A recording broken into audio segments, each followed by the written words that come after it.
Sometime in the spring of 2010, Elizabeth and I decided that we would take a trip to Italy to visit Venice. The magical, floating city where Liz had spent 2 weeks in 2007 with her friends Caroline and Catherine, celebrating Carnival, the Venetian equivalent of Mardi Gras.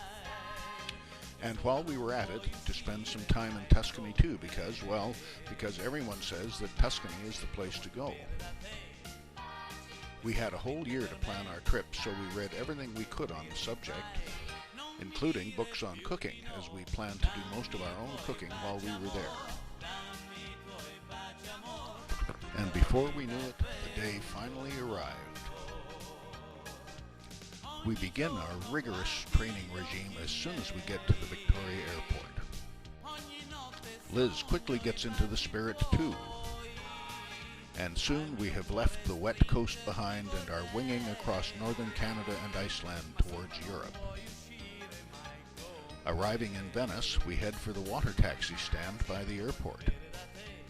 And leaving the airport behind, we speed towards our new home in Venezia. In the process of getting our first taste of Italian drivers. Nearing the city, we pass by the cemetery island of Saint Michel, and soon we are at the northern edge of the city. We pass by a water bus or vaporetto stop and head into the city itself, where we are met by a profusion of Italian laundry. Finally, we arrive at our destination, the Palazzo di Schio. This is the canal side. Our apartment was on the top floor at the back. We are delighted with our 3-room plus ensuite apartment. A spacious bedroom, beautifully furnished living room, left side, and right side, overlooking a courtyard out back.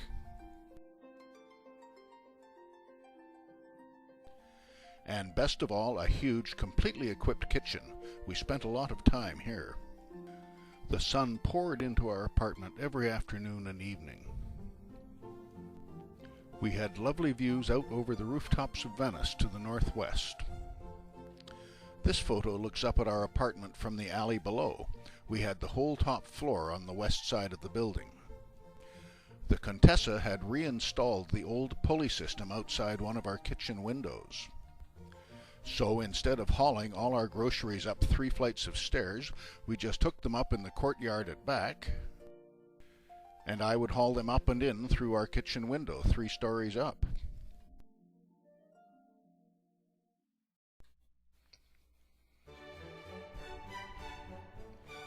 Little did we know that the Pope had timed his visit to Venice to coincide with ours. People were standing out on their rooftop balconies trying to get a glimpse of the pontiff. San Marco Square was crawling with the faithful. Security was everywhere. Apparently 300,000 people turned up for the occasion. And of course the other CTV crew was there. The Pope's big sermon was delivered at the Church of Santa Maria della Salute. The Pope's visit coincided with a big festival on the Grand Canal, with colorful crews of rowers showing off their stuff. This was a crew of teens taking a break between races. The day after the Pope left, the cleanup crews started taking down the special decorations inside the church. Most mornings we would leave our apartment in the morning via the back alley, turn right into a long, narrow alley, then left around the corner to a long inner courtyard, turn right at the corner, down another long passageway, where we finally emerged by the Accademia Bridge on the Grand Canal. Sometimes we would pop into this little hole-in-the-wall trattoria, which was quite close to our apartment, a place you could grab a glass of wine or a tasty panini from the friendly publican. Here's Liz and I celebrating our 35th anniversary in real style with a pizza at a sidewalk cafe. Later that day, we celebrated some more by visiting the world-famous Harry's Bar, located just around the corner from San Marco Square, where we enjoyed an extremely overpriced glass of wine and a Campari and soda. I thought having a Campari was appropriate since the Campari family's Venice home is right across the canal from the Contessa's place, with its own two-level rooftop garden patio. It is a popular romantic practice in Venice to write your names on a padlock and clip it to the railing of one of the bridges, though Liz and I never descended quite this deep into sentimentality. It is difficult to select just a few photos from the hundreds we took during our 2 weeks in this enchanted city. The city's hundreds of bridges run from the mundane to the graceful to the ornate. Around every corner, another beautiful scene presented itself. It is equally hard to choose a few photos of specific Venetian buildings, since everywhere you looked, another magnificent architectural structure awaited you. Green space is at a premium in Venice. This little patio was a rare sight. And a place with its own little park by the Grand Canal is as rare as an Italian man who doesn't love his mama.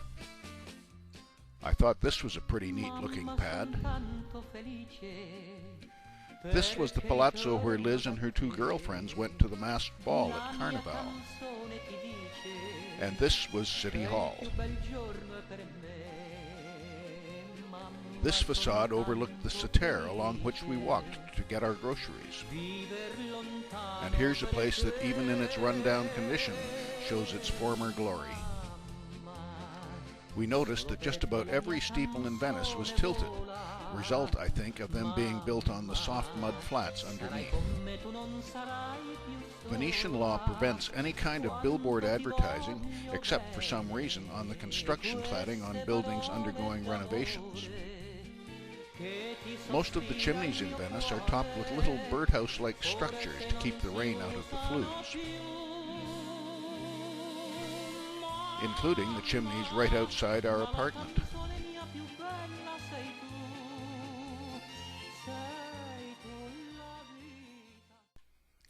We did a couple of day trips, including one to the island of Burano, which as we approached we could see boasts its own tilted steeple.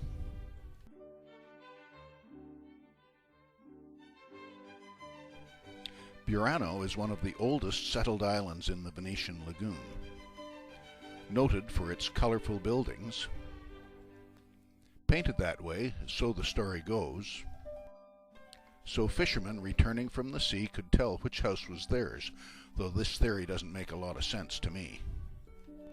The island is also famous for its lace, though it is a dying art these days thanks to competition from China and India. The main street of Burano, so to speak. Overall, we thought Burano was like Venice, but on a smaller and more intimate scale.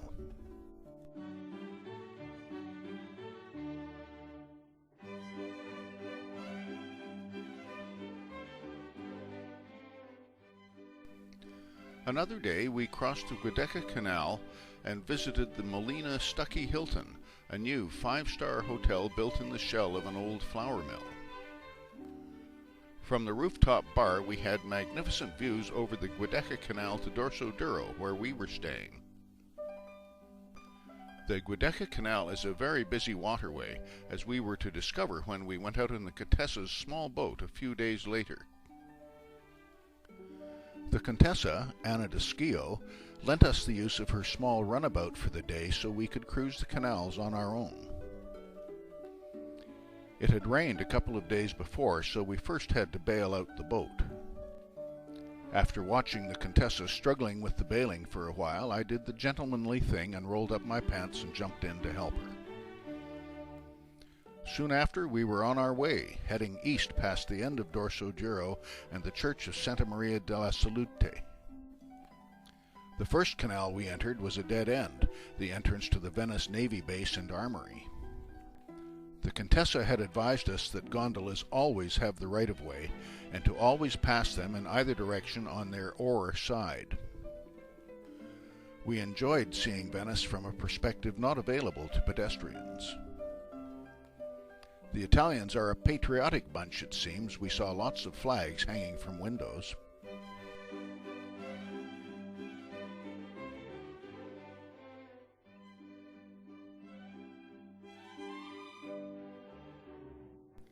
Coming around a blind corner, we came upon a police boat where the cop promptly pulled us over and read us the riot act. For a while there, it looked like we would have to go to City Hall and take out a couple of special permits. But luckily, after all of the bluster, he decided that our papers were in order after all and sent us on our way. Still, it was a rather unnerving experience. We now know that this sign means "Do not enter." And this sign means gondolas only, no powerboats.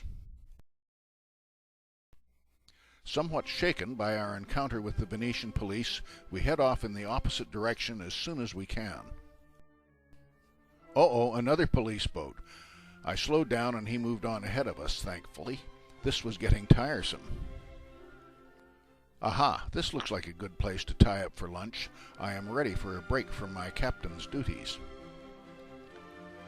But no sooner were we safely tied up and settling in, awaiting a glass of wine, when this big water taxi pulled up beside us and made it quite clear that we were tied up in his spot. We scrambled to move the boat down the canal a bit and out of his way. After lunch, we finally ventured out into the Grand Canal, which is closed to private boats until noon. The morning traffic is restricted to commercial vessels making their daily deliveries. The Grand Canal seemed pretty quiet at first, but the marine traffic soon started to build. Don't look back, Graydon, they're gaining on you. And watch out for those big vaporettos, they kick out a mean backwash. Heading for home now, we pass under the Academia Bridge, not far from our apartment. It was interesting to note that all the utilities, water, gas, electricity, etc., were carried from island to island underneath the bridges. We're getting closer to home now. The neighborhood is starting to look familiar.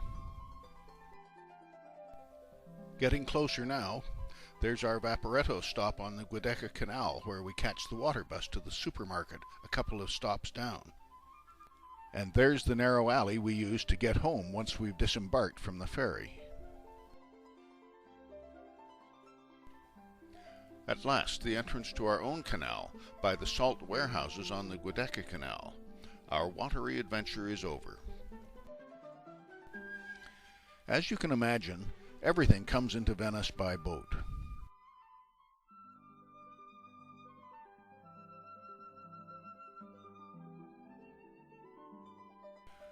Whether it be your landscaping supplies, bottle recycling, parcel delivery,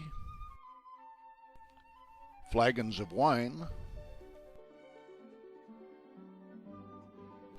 or even a dump truck full of gravel. Here it is, complete with backhoe attachment. And if you weren't near a formal open-air market, a couple of these floating vegetable stands filled the gaps. Even the laundry comes and goes by boat. Not to mention the garbage, of course. People just hang their garbage outside their doors, and it is picked up by workers with wheeled aluminum carts, which are then dumped into floating garbage trucks. This was a flower-laden casket in a Venetian-style hearse heading into the shadows. Shopping for groceries in Venice was always an adventure. This was the fish market in Venice by the Rialto Bridge. But there were lots of smaller fish markets and stalls around the city. May was the time to buy flowering zucchinis, but pasta, of course, was always in season. including these rather cheeky pastas.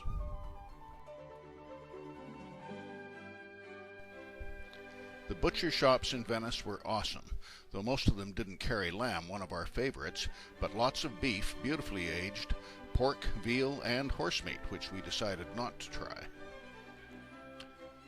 These fish are branzino, or European sea bass. The fishmongers cleaned them for us, and they ended up in our frying pan later that day. On the one rainy day we did have, our friends from Victoria, Drew and Gail Ritchie, came back to our place for lunch. Another day, when we were having lunch out, we watched these Italian bylaw enforcement officers, dressed like admirals, carefully measure the outer parameter of an open-air restaurant to make sure they weren't overstepping their patio license.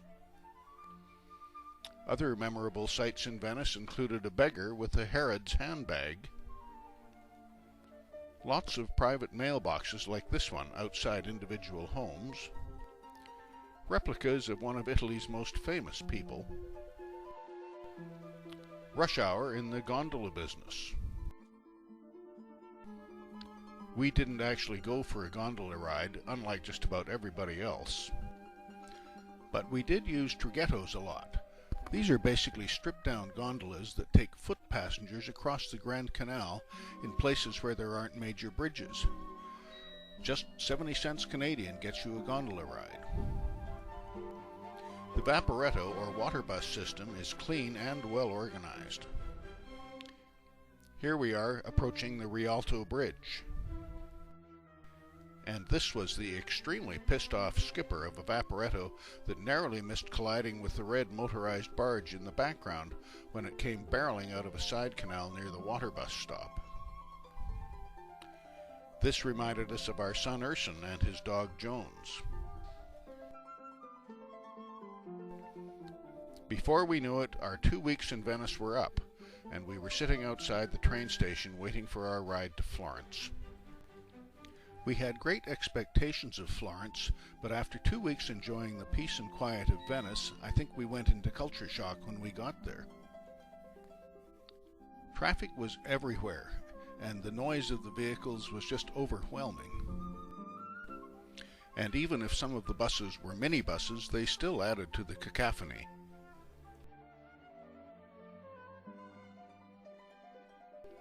I think more people drove motorcycles and scooters than cars, partly because of the price of gas and partly because of the narrow streets. Our hotel in Florence, the Albion, which had looked so promising on TripAdvisor, was a bit of a disappointment. The first room they offered us was up 4 steep flights of stairs located in the garret with windows at ceiling level. We took the second room they offered us, up only 1 flight of stairs, even though the windows here were at floor level, and the room was located above the main floor bar, which luckily didn't do much business in the evening, or in the daytime for that matter. In fairness, the dining room of the hotel was nice, and they had a pretty good spread at the continental breakfast every morning. On our 1 full day in Florence, we naturally visited the Uffizi Gallery. Like about 1 million other tourists, just mid-May, but already Florence was packed with rubberneckers. We did see some of Botticelli's most famous works, for real, not just on postcards, and had a great view of Florence and the Ponte Vecchio from the top of the gallery. The streets of Florence were so narrow that many sidewalk cafes were actually sitting out on the street. After 2 days in Florence, we picked up our rental Fiat 500 and headed south to Tuscany. Our destination was the Castiglia Calcione, a 10th century castle set in 2,000 acres of forest, vineyards, and olive groves. The castle itself was huge, way too big to fit into one frame of our little digital camera. The castle had a sculptured maze of hedges in front, and lemon trees in big pots, and its own swimming pool, There were 4 pools scattered around the castle grounds. This was one of them. And this was our pool, just across the road and down the hill a bit. And this was Elizabeth, enjoying the refreshing waters. The weather for almost all of our Italian vacation was in the high 20s and low 30s. There was a stable attached to the castle, and inside an extremely pregnant horse. And in the next stall, a friendly neighbor. This was the little colt just the day after he was born. And Mum sure looks a lot lighter on her feet. This was the front of the building our apartment was in. It was about 200 yards north of the castle. This is our front door, which opened onto our patio facing west into the afternoon sun over vineyards and olive groves. Our patio was under cover of the porch for the 3-bedroom apartment on the top floor, which luckily for us was empty during our stay. We had a nice bright bedroom and a compact but sunny kitchen area. A group of 5 horses, including a big buck and an old gray mare, would stroll through the pasture below us and hit us up for carrots every evening. On our first evening there, I prepared to storm the castle, as it were. We had been told we could come and use their internet access after 6 p.m., but despite my pounding on the castle gate, no one answered. This was my first prolonged exposure to internet withdrawal in Italy, but it didn't last for long. The next morning I was welcomed into the courtyard and set up at the castle's internet station. Liz also checked her email from the courtyard from time to time. The castle gates were a pretty solid pair, but like any self-respecting castle gates, they had a small door or Judas gate set into the larger one for use by friendly locals. Here I am with the Marchesa, a lovely, elegant older lady who was very kind to us. The nearest town to us, as well as one of the most beautiful towns in Tuscany, was the largely undiscovered Lucignano. Dating back to the 12th century, it is one of the best preserved examples of a typical hillside fortress town with exterior walls still intact. You entered Lucignano through one of the 4 gates. This was the main gate, looking in. Once through the gate, the inner curved road stretched away to the right, past a bar and grocery store, and also away to the left, down another narrow stretch of shops and homes. There is a second, narrower walkway running inside the second tier of buildings, with narrower and narrower alleyways. Only scooters could get to some of these front doors. The town of Lucignano was having a festival, so each of the quadrants sported its own colors on their flags.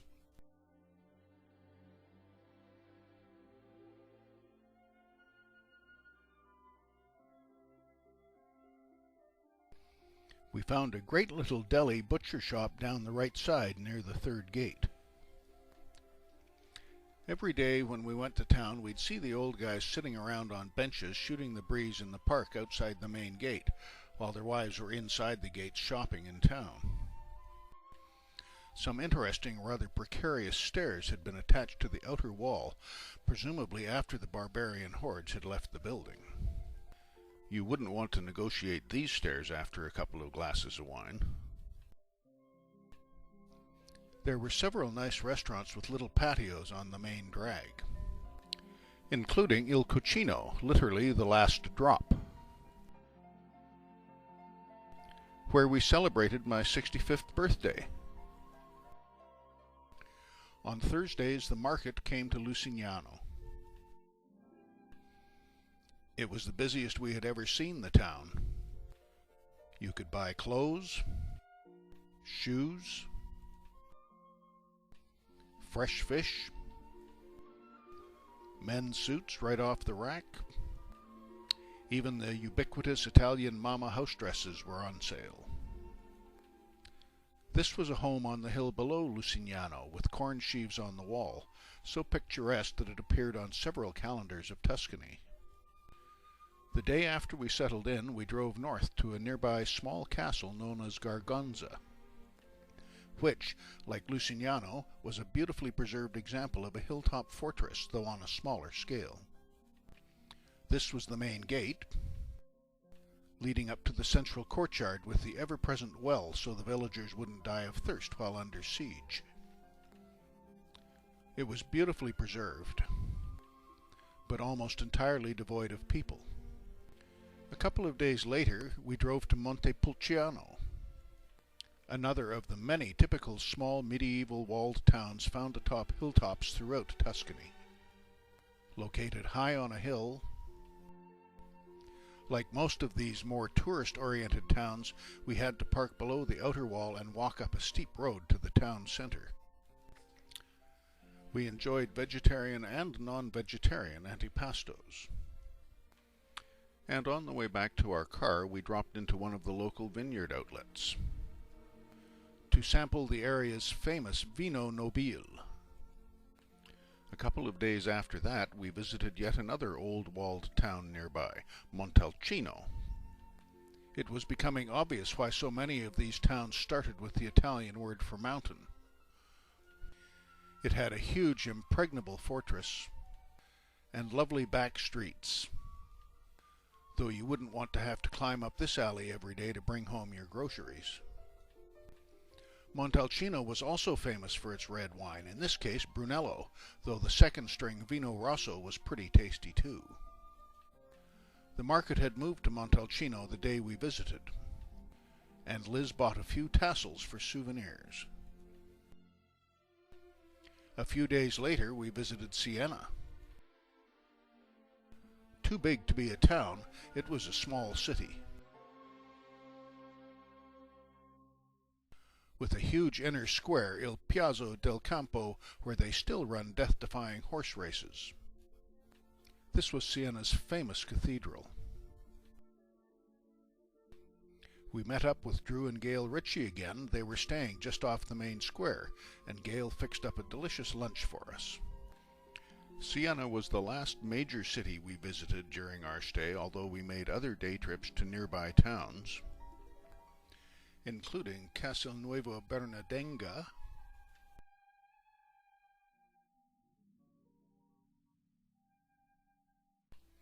and Scrofiano, just a few kilometers away.